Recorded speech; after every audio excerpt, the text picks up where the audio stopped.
ഡൽഹിയിലെ ആം ആദ്മി സർക്കാരിനെതിരെ ധവളപത്രം പുറത്തിറക്കി കോൺഗ്രസ്. ആം ആദ്മി സർക്കാർ ഡൽഹിയിലെ ജനങ്ങൾക്കായി ഒന്നും ചെയ്യുന്നില്ലെന്ന് കോൺഗ്രസ് നേതാവ് ദേവേന്ദ്ര യാദവ് പറഞ്ഞു.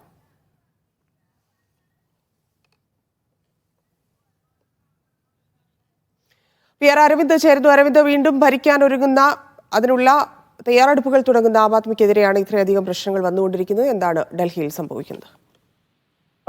ധന്യ, ഡൽഹി നിയമസഭാ തെരഞ്ഞെടുപ്പിലേക്ക് പോവുകയാണ്. ഫെബ്രുവരി മാസമായിരിക്കും ഡൽഹിയിൽ നിയമസഭാ തെരഞ്ഞെടുപ്പ് നടക്കുക. അതിനു മുൻപോടിയുള്ള തെരഞ്ഞെടുപ്പ് സ്ഥാനാർത്ഥി പ്രഖ്യാപനമെല്ലാം പാർട്ടികൾ നടത്തുകയാണ്. എന്തായാലും ആം ആദ്മി പാർട്ടി സർക്കാരിനെതിരെ കോൺഗ്രസ് ഇപ്പോൾ ഡൽഹിയിൽ രംഗത്ത് വന്നിരിക്കുകയാണ്. ആം ആദ്മി സർക്കാരിനെതിരെ ധവളപത്രമാണ് ഇന്ന് കോൺഗ്രസ് പുറത്തിറക്കിയിരിക്കുന്നത്. പ്രധാനമായും ഈ ധവളപത്രത്തിൽ ചൂണ്ടിക്കാണിക്കുന്നത് ആം ആദ്മി സർക്കാർ ഡൽഹിയിലെ ജനങ്ങൾക്കായി ഒന്നും തന്നെ ചെയ്തുന്നില്ല. വൈദ്യുതി ബില്ല് 40% ആം ആദ്മി സർക്കാർ വർദ്ധിപ്പിക്കുകയായിരുന്നു. എല്ലാ മഴയിലും ഡൽഹിയിൽ റോഡുകൾ കുളങ്ങൾ 2 മാസത്തിനുള്ളിൽ ഏകദേശം 30ഓളം പേർക്കാണ് വിവിധ ആക്സിഡന്റുകളിൽ ഡൽഹിയിൽ ജീവൻ നഷ്ടമായത്. എന്തായാലും ആം ആദ്മി സർക്കാർ ഇതിന് മറുപടി നൽകണമെന്നാണ് കോൺഗ്രസ് ആവശ്യപ്പെടുന്നത്. വയോജനങ്ങൾക്ക് പെൻഷൻ നിരസിച്ചു. ഇതുകൂടാതെ തന്നെ വലിയ രീതിയിലുള്ള വിമർശനങ്ങൾ ആം ആദ്മി സർക്കാരിനെതിരെ ഉയർത്തുന്ന ഒരു സാഹചര്യമുണ്ട്. എന്തായാലും ഡൽഹിയിലെ ജനങ്ങളെ കേന്ദ്ര സർക്കാരും അതുപോലെ തന്നെ ആം ആദ്മി സർക്കാരും ചതിച്ചുവെന്നാണ് കോൺഗ്രസ് ആരോപിക്കുന്നത്. BJPയും ഇതിന് പിന്നിലുണ്ടെന്നും കോൺഗ്രസ് ആരോപിക്കുന്നു. കോൺഗ്രസിന്റെ ഡൽഹി അധ്യക്ഷനായ ദേവേന്ദ്ര യാദവാണ് ഈ ധവളപത്രം പുറത്തിറക്കിയത്.